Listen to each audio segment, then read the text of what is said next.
Okay, Greg and Mark from Beer & Co. Can you tell us a bit about these two new beers you've created? Sure.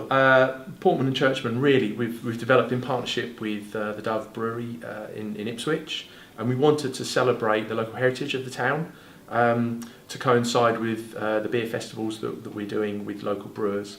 So we've kind of developed these as Portman and Churchman because they kind of have historic relevance to Ipswich in many ways.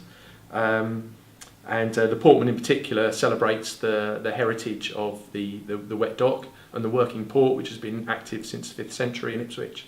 And we've tried to depict on there a worker, I guess, sort of from the mid-20th century with the landscape of the dock itself. The Churchman, I think in 1901, the Churchman brothers actually brought together a tobacco factory.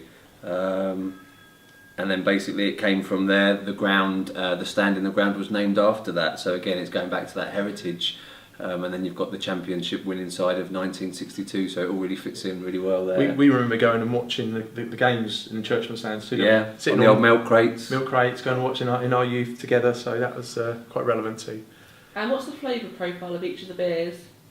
Well, Portman is the stronger of the two. It's 4.6%, and it's a best bitter, and they're traditional real ales. That's the point of these beers. They're sort of remember the heritage of the town, but they're brewed with that history in mind, but with a kind of a modern twist.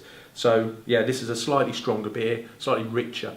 It's got Fuggles and Goldings hops in this. So this is a lighter one, the Churchman. It's more of a session ale. It's 3.6%, and this uses Challenger and Celia hops. So again, a really nice real ale, a great easy drinking traditional bitter. So yeah, two great beers. And where can people find these at the moment? We've currently got the bottles in the Dove Street Brewery. They've got a bottle shop next door to the pub, which a lot of people know is St Helen Street, and also down on the Bushel Box down on the waterfront. They're retailing in there. Depending how they go, we're thinking of kind of approaching bigger retailers too. So we'll see. Okay, and you brewed these for your big New Year's Eve Hootenanny event. So can you tell us a bit more about that? What bands have we got coming? What's going to be happening on the night? Yeah, sure. So we've got two events where we've got lots of beers coming, over 30. It's a beer and wine festival, over 20 wines too from around the world. The Hootenanny in particular is our kind of New Year's celebration event, I guess. And we have the Phil Jackson Band, local bands who are performing for us. Phil Jackson Band, hosted by Stephen Foster from the BBC. But we've also got Albion Mills and a couple of up-and-coming musicians too. One blues player called Nick Brown and Amber Scott, who's a young lady who's really, really talented, being supported by Grapevine.